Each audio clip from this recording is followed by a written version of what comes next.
James and the Giant Peach, Chapter 7. The two women and the small boy stood absolutely still on the grass underneath the tree, gazing up at this extraordinary fruit. James's little face was glowing with excitement. His eyes were as big and as bright as two stars. He could see the peach swelling larger and larger, as clearly as if it were a balloon being blown up. In half a minute, it was the size of a melon. In another half minute, it was twice as big again. Just look at it growing, Aunt Spiker cried. Will it ever stop? Aunt Sponge shouted, waving her fat arms and starting to dance around in circles. And now it was so big it looked like an enormous butter-colored pumpkin dangling from the top of the tree. Get away from that tree trunk, you stupid boy, Aunt Spiker yelled. The slightest shake and I'm sure it'll fall off. It must weigh 20 or 30 pounds at least. The branch that the peach was growing upon was beginning to bend over further and further because of the weight. Stand back, Aunt Sponge shouted. It's coming down. The branch is going to break. But the branch didn't break. It simply bent over more and more as the peach got heavier and heavier. And still it went on growing. In another minute, this mammoth fruit was as large and as round and as fat as Aunt Sponge herself, and probably just as heavy. It has to stop now, Aunt Spiker yelled. It can't go on forever. But it didn't stop. Soon, it was the size of a small car and reached halfway to the ground. Both aunts were now hopping around and around the tree, clapping their hands and shouting all sorts of silly things with their excitement. Hallelujah! Aunt Spiker shouted. What a peach! What a peach! Terrifico! Aunt Sponge cried out. Magnifico! Splendifico! And what a meal! It's still growing! I know! As for James, he was so spellbound by the whole thing that he could only stand and stare and murmur quietly to himself. Oh, isn't it beautiful? It's the most beautiful thing I've ever seen. Shut up, you little twerp, Aunt Spiker snapped, happening to hear him. It's none of your business. That's right, Aunt Sponge declared. It's got nothing to do with you whatsoever. Keep out of it. Look, Aunt Spiker shouted. It's growing so fast. Faster than ever now. It's speeding up. I see it, Spiker. I do. Bigger and bigger grew the peach. Bigger and bigger and bigger. Then at last, when it had become nearly as tall as the tree that it was growing on, and as wide, in fact, as small as a house, the bottom part of it gently touched the ground, and there it rested. It can't fall off now, Aunt Sponge shouted. It stopped growing, Aunt Spiker cried. No, it hasn't. Yes, it has. It's slowing down, Spiker. It's slowing down, but it hasn't stopped yet. You watch it. There was a pause.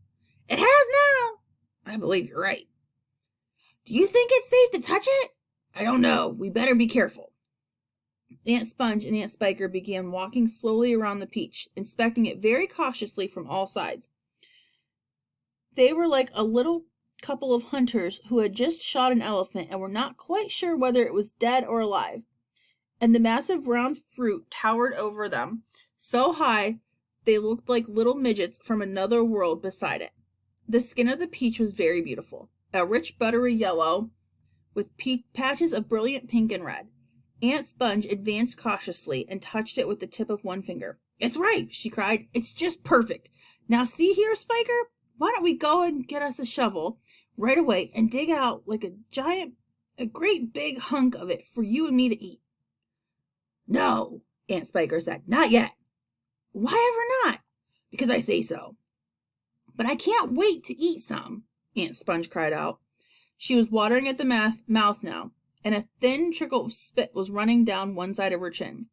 My dear Sponge, Aunt Spiker said slowly, winking at her sister and smiling, a sly, thin-lipped smile. There's a pile of money to be made out of this, if only we can handle it right. You wait and see. Chapter 8. The news that a peach almost as big as a house had suddenly appeared in someone's garden spread like wildfire across the countryside, and the next day a stream of people came scrambling up the steep hill to gaze upon this marvel. Quickly, Aunt Sponge and Aunt Spiker called in carpenters and had them build a strong fence around the peach to save it from the crowd, and at the same time, these two crafty women stationed themselves at the front gate with a large bunch of tickets and started charging everyone to come in. Roll up, Aunt Spiker yelled. Only 1 shilling to see the giant peach. Half price for children under 6 weeks old, Aunt Sponge shouted. 1 at a time, please. Don't push. You're all going to get in. Hey, you, come back. You haven't paid. By lunchtime, the whole place was a seething mass of men, women, and children, all pushing and shoving to get a glimpse of this miraculous fruit. Helicopters were landing like wasps all over the hill, and out of them poured swarms of newspaper reporters, cameramen, and men from the television companies. It'll cost you double to bring in a camera, Aunt Spiker shouted. All right, they answered. We don't care. And the money came rolling into the pockets of the 2 greedy aunts. But while all this excitement was going on outside, poor James was forced to stay locked in his bedroom, peeping through the bars of his window at the crowds below. The disgusting little brute will only get in everyone's way if we let him wander about, Aunt Spiker had said earlier that morning. Oh, please, he had begged. I haven't even met any children for years and years, and there are going to be lots of them down there for me to play with, and perhaps I could help you with the tickets. Cut it out, Aunt Sponge snapped. Your Aunt Spiker and I are about to become millionaires, and the last thing we want is the likes of you messing things up and getting in the way. Later, when the evening of the first day came, and all the people had gone home, the aunts unlocked James' door and ordered him to go outside and pick up all the banana skins and orange peel and bits of paper that the crowd had left behind. Could I please have something to eat first, he asked. I haven't had a thing all day. No, they shouted, kicking him out the door. We're too busy to make food. We're counting our money. But it's dark, cried James. Get out, they yelled, and stay out until you've cleaned up all the mess. The door slammed and the key turned the lock. Chapter 9. Hungry and trembling, James still alone in the open, wondering what to do. The night was all around him now, and the high sound, not a movement anywhere. Most people, especially small children, are often quite scared of being out of doors alone in the moonlight.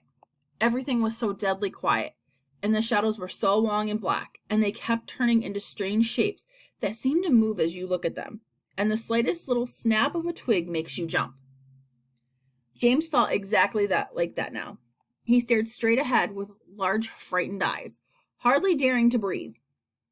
Not far away in the middle of the garden, he could see the giant peach towering over everything else. Sure, it was even bigger than before. And what dazzling sight it was!